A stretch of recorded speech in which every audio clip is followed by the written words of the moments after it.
Hi, I'm Dr. Jha from Clinic in Leamington Spa. Today we're meeting this lovely young lady. She presented to us with seborrheic keratosis, a few lesions, one on both shoulders and on her jawline on the right side.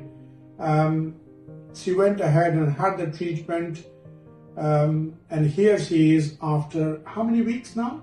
It was about the middle, it's about a month. It's a month, yes. Yeah. So she appears to be very pleased.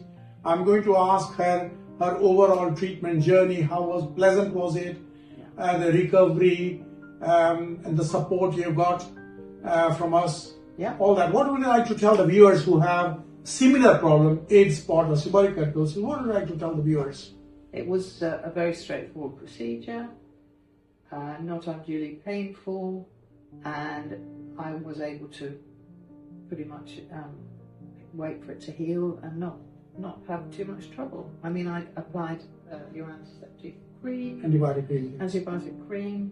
No, it's been a very successful process, and it's pretty much disappeared now. They both disappeared. There's a little pinkness, that's all. Okay. Yeah, So, and I've just come back. What would you like to comment about the result that you have achieved? Yeah, the result I wanted. It's perfect. So if you're out there, you've got seborrheic keratosis anywhere in your body, trunk, face, temple, they tend to occur more on the face.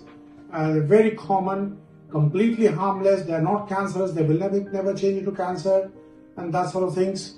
But there is no, unfortunately, there's no funding for their treatment in the NHS, and they will all have to seek help privately. Yeah. And of course, Joanne, you have to be prepared to pay. Yes, it's worth it. Yes. Thank you again.